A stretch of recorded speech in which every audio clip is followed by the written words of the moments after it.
বাংলাদেশের কিছু পুরুষদের কাছে ওয়াইফ ম্যাটেরিয়ালের বেশ কিছু সংজ্ঞা পাওয়া যায়, সেগুলোই আজকে আপনাদের সাথে শেয়ার করব। আপনারাও কথাগুলো শুনে একটু মিলিয়ে নেন আসলে ওয়াইফ ম্যাটেরিয়ালের সংজ্ঞা এগুলো কিনা।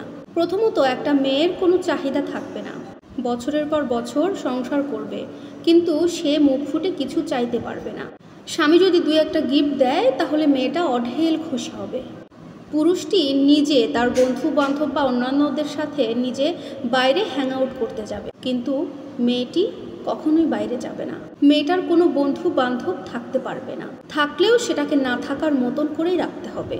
পুরুষ তার ইনকামের সমস্ত টাকা পয়সা তার বাবা মা ভাই বোনদের পেছনে একেবারে উৎসর্গ করে দিয়ে ফতুর হয়ে গেলেও মেয়েটা তার স্বামীকে কিছু বলতে পারবে না।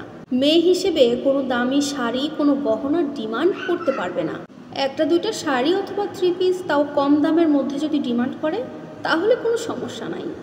মেয়েকে থাকতে হবে অনন্য সুন্দরীদের মধ্যে একজন, কিন্তু মেয়েকে মেকআপ করা যাবে না। মেয়েটাকে এমন দেখতে হবে যেন ক্যাটরিনা কাইফের সাথে সে সংসার করছে। গুণবতী এবং ভালো রাঁধুনি হতে হবে। স্লিম ফিগার এবং ফ্যাশন সেন্স খুব ভালো থাকতে হবে মেয়েটার। মানসিকভাবে সাপোর্টিভ থাকতে হবে। মেয়েটা যতই নিজে মানসিক সমস্যার মধ্যে থাকুক না কেন, জীবনসঙ্গীকে ধৈর্যশীল হতেই হবে। পড়াশোনার ক্ষেত্রে মেয়েটা যদি গ্র্যাজুয়েশন হয় তাহলে খুবই ভালো হয়, কিন্তু বিয়ের পরে সে পড়াশোনা করার ব্যাপারটা জাস্ট ভুলে যেতে হবে। শাবানার মতো ধৈর্যশীল আর বিটিভির মতো প্রচারক হতে হবে। সানি লিওনের মতো ফিগার হতে হবে, আর সৌদি আরবের মেয়েদের মতো বোরখা পরতে হবে। মেয়েটাকে কোনো টাকা পয়সা খরচ করা যাবে না। যদি পারে মেয়েটা নিজে আয় করুক এবং সেই আয় করা টাকা তার সংসারের পেছনেই দিতে হবে, কিন্তু ভুল করেও সেই আয় করা টাকা পয়সা মেয়েটা তার নিজের বাবা মায়ের বাড়িতে দিতে পারবে না। সত্যি কথা বলতে বাংলাদেশের কিছু পুরুষ চায় বেঁচে থাকতেই সেই জান্নাতের বেহেস্তি হুরের মতো চাওয়া পাওয়াহীন একটা নারী বা হুর, যে শুধুমাত্র জন্মাবে সংসারে পুরুষের জীবনটাকে ধন্য করতে। মেয়েটার কোনো ধরনের কোনো প্রকার কোনো শিকড় বাকড় কিছু থাকতে পারবে না। আমি বুঝি না পুরুষেরা, কিছু কিছু পুরুষেরা এই জামানায় এসে, এই দশকে এসেও পুরনো সেই খেয়ালে বেঁচে আছে। তারা আসলে প্রয়োজন অনুযায়ী হাদিস দেয়, ফতোয়া দেয়, অথচ আমাদের ইসলামে স্পষ্ট আইন আছে। মেয়ে জীবনসঙ্গী মানেই একটা গোলাপ ফুলের মতন, তাকে আগলে যত্ন করে রাখতে হয়, তার চাহিদা পূরণ করা আবশ্যক।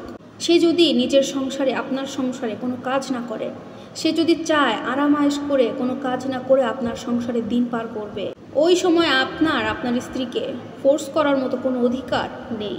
অথচ আমাদের দেশে, আমাদের সমাজে কিছু পুরুষ আছে যারা সামান্য পুঁটি মাছ কাটা, অথচ আমাদের এই দেশে, আমাদের এই সমাজে এমনও কিছু পুরুষ আছে যারা সামান্য পুঁটি মাছ কাটা নিয়ে স্ত্রীকে খুন করে ফেলে।